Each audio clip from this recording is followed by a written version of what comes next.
Okay, let's think for a second about what it really feels like or what we think it should feel like to be loved. We often picture relationships as this safe place, right? A soft landing, somewhere our needs just get met. We're looking for that kind person, the nurturing one, attentive, someone who brings, well, ease and comfort. That's the ideal most of us have. But, and this is where it gets interesting, if you really look closely at relationship dynamics, there's often this deep, unspoken contradiction. For quite a few people, it turns out the heart's real pull isn't towards that safety at all. It's kind of the exact opposite. They're not actually drawn to someone who's, whole and stable. Their desire really lights up only when faced with distress. That's exactly right. And today, that's what we're diving deep into. We're unpacking the psychology and maybe even the philosophy behind this very specific drive, this powerful, almost magnetic wish to find a partner who is really, truly struggling. Someone maybe confused, overwhelmed, deeply unhappy, perhaps even a bit chaotic.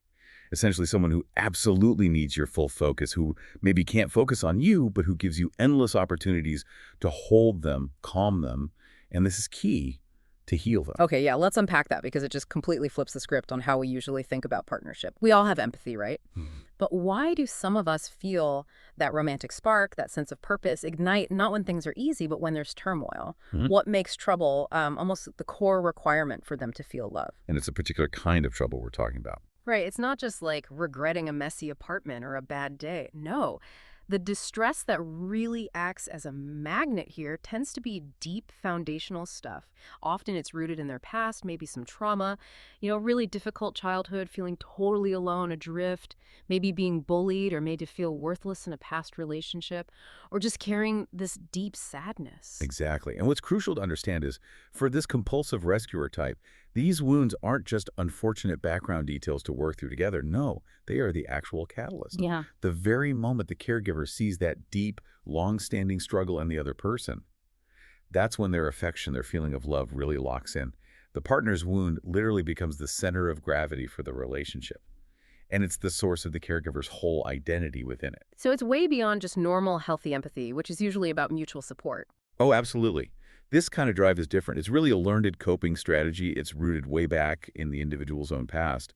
And that past has basically taught them that giving help isn't just easier. It feels fundamentally safer, more known than ever receiving it themselves. And understanding that dynamic is really the key to the rescuer's origin story. Okay, this is where the psychology gets really, really fascinating. The sources we're looking at suggest this compulsion is like a direct transformation, isn't it? Taking an early lack of maybe unconditional love and turning it into this adult drive for compulsive caregiving. Precisely. Let's paint a picture. Imagine a child whose basic need, the wish to be nurtured, to be seen, really understood. It just wasn't consistently met. Maybe a parent was physically there, but, emotionally checked out, lost in their own sadness, or just wasn't capable of giving that steady, stable care. So the child learns pretty quickly, maybe unconsciously, a really hard lesson. Yeah, my needs, they're a problem, they're a burden. But if I focus on managing their problems, their distress, suddenly I have value. I become relevant, needed. And that original desire for care, it doesn't just disappear, right? No, it gets rerouted. It has to go Yeah. somewhere. The child might start practicing this caregiving early on, maybe looking after a younger sibling. Or, like you mentioned in the outline, perhaps pouring all that attention into a teddy bear, treating it with the gentleness they craved. Then, fast forward to adulthood. And where do they find their deepest satisfaction? Their sense of meaning.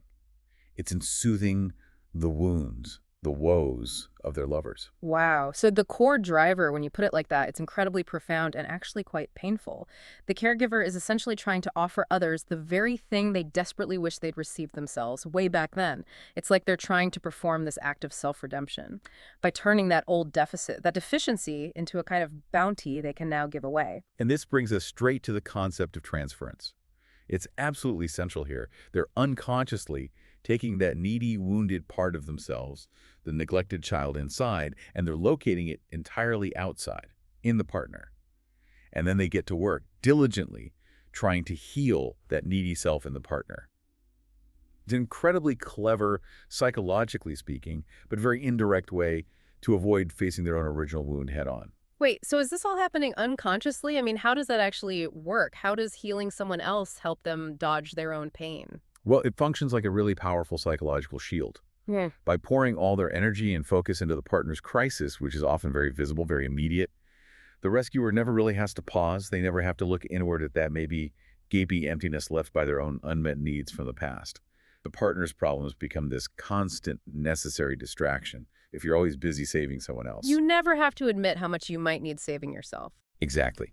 You never have to confront your own, perhaps terrifying, need to be cared for. And this really raises a crucial question, doesn't it? For anyone caught in this loop, what's the real emotional cost? What does it cost you, perpetually avoiding your own story by getting lost in someone else's? And that very avoidance, it creates this sort of painful dead end in the relationship, doesn't it? A cul-de-sac. Because while they're absolute masters at giving, the relationship stays fundamentally unbalanced, one-sided. And then the moment the tables try to turn, the moment the partner, maybe feeling better, tries to give back, the reaction isn't relief or gratitude. It's often just pure panic. Yeah, picture that scenario. The partner, perhaps feeling stronger now, grateful, decides, right, tonight's about you, your needs. They say something like, tell me what you need. I want to focus on you for a change. And the caregiver just flinches. Physically, maybe emotionally, hearing, I want to put you at the center, care for your needs, it can trigger this genuine, almost cold wave of panic, discomfort. And that panic, it's completely rooted in their history. It's not that deep down they don't want care. Of course they do.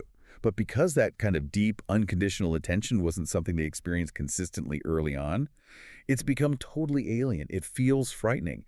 They literally haven't developed the internal pathways, you could say, to process receiving that level of selfless focus. So receiving it actually threatens the identity they've built. Precisely. Receiving that pure, selfless attention forces them towards acknowledging the very vulnerability they've spent their lives trying to manage or avoid. The wound they maybe haven't felt strong enough to really sit with, rage about, and start moving on from. It dismantles the whole carefully constructed persona of the rescuer, the one who's only comfortable when they're holding the reins, holding the power that comes with being the indispensable healer. Right. And you hear people in this pattern often describe themselves using terms like selfless, don't you? They really cling to that story. Oh, I just care more about others than myself. But what we're exploring here suggests it's actually something far more complex and frankly more interesting than just simple altruism. It suggests they're fundamentally terrified of being vulnerable. Yes, they aren't just, okay without reciprocity. They are actively, sometimes manically intolerant of it. Their comfort zone is defined by being in that position of power, the power of being needed, indispensable. To receive care means stepping down from that powerful role.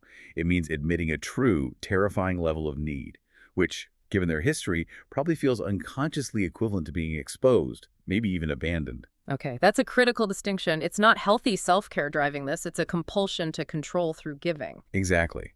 And the path out of this emotional trap, it really starts with just noticing.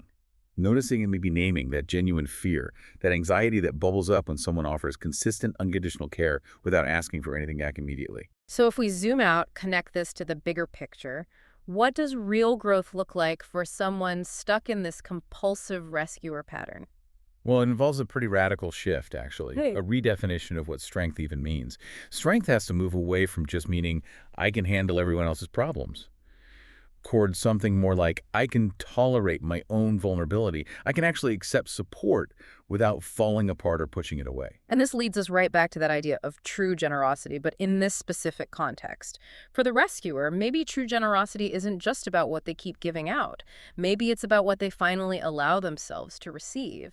It's about, perhaps, letting a partner finally do for them what a parent couldn't or didn't do back at the start. It's allowing that nurturing energy in, maybe for the first time, to start filling that void that's been driving all the giving. And what does that look like practically? Day to day. It could be small things, not batting away a compliment immediately, letting a partner actually take over a task when you're visibly exhausted instead of insisting, no, I've got it. Right. Or allowing yourself to just be seen in a moment of weakness or exhaustion without that immediate reflex to jump up and fix something for the other person, just to regain that feeling of control. Yeah. The ultimate risk, the real leap for the rescuer, is letting go of that powerful, self-protective position. It's learning, maybe just in small moments at first, to take that truly terrifying risk of being, well, at another person's mercy, Yeah. but not the unpredictable mercy of a distant parent from the past. This is the chosen, intentional, hopefully loving mercy of a partner in the present. And that shift moving from giving control to tentatively receiving care, that's what allows the rescuer to finally experience something new. Maybe truly for the first time, how much they actually need someone else to show up for them. Absolutely. So the final takeaway maybe is that real emotional maturity isn't just about our capacity to give compassionately. It's equally defined by having a robust capacity to receive care, attention, nurturing, without panicking and shutting it down. Wow. So the person who seems driven only to give, the one always rushing to help, might actually be the person most desperately needing to learn how to accept, how to let that care in for themselves, and maybe finally break that cycle of transference. So a final thought for anyone listening may be recognizing some of this. Yeah. If that impulse to rush in, to fix, to aid, is the loudest, most comfortable voice guiding your actions in relationships, what might be one small, perhaps even slightly frightening act of receiving you could allow yourself today or this week? What truly feels like the bigger risk for you?